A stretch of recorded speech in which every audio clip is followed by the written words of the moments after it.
So Brandon Johnson, the mayor of Chicago, signed an executive order saying that ICE is not allowed to operate on the property, public property of the city of Chicago. So, I mean, he's already aiding illegal aliens by giving them freebies in the city of Chicago, making it a sanctuary city, which arguably makes him an accomplice after the fact to all this illegal immigration. And he wants to sign an executive order. Now, obviously, this is for show because he can't enforce that. Federal law, the federal government is not going to honor his executive order. And arguably, it's unlawful. In fact, I'm pretty sure it's unlawful. He's already breaking the law as it is. So he wants to make a spectacle out of this. He wants to show people around the country and the far left that he is trying to stand up for the illegal aliens over U.S. law, which arguably is treason. It is an insurrection. But, you know, we don't have to necessarily declare it as such. All the federal government has to do is just ignore his executive order, and if necessary, take him to court, which I'm sure that he wouldn't win in that situation. But it certainly doesn't look good in the eyes of most people around the country. Now, the only thing I can think of, because if you're Brandon Johnson, what are you trying to do? Are you trying to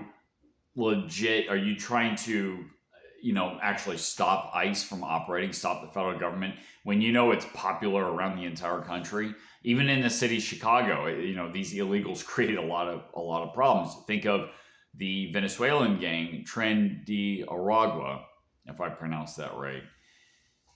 So, you look at what's going on in Portland. You look at the governor of Illinois.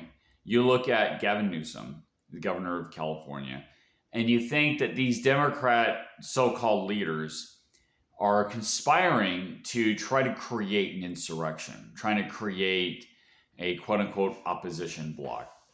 And who are they appealing to? You got to remember, these are 80-20 issues. I mean, they're taking the 20% over the 80%. I mean, these, enforcing the deportation of illegal aliens, especially these violent gang members, is popular around the country.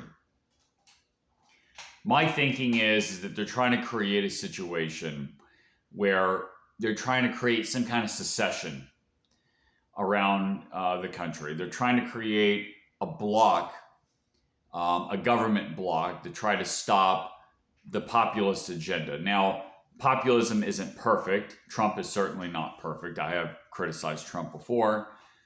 But most of the country is behind the deportations.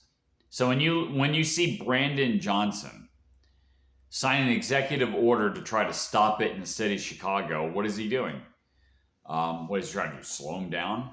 He's trying to, or he's trying to create a spectacle. He's trying to show people that this is leading up into what they're trying to do. I think they're trying to push a civil war. Literally is what they're trying to do. They're trying to get the bulk of the corrupt government behind them. They're trying to get certain sections of the grassroots behind them. And then what?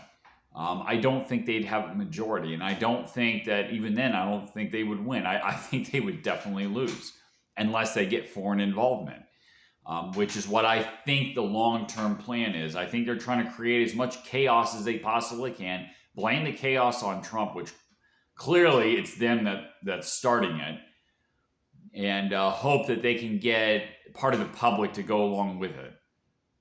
But I mean, this is just stupid, really.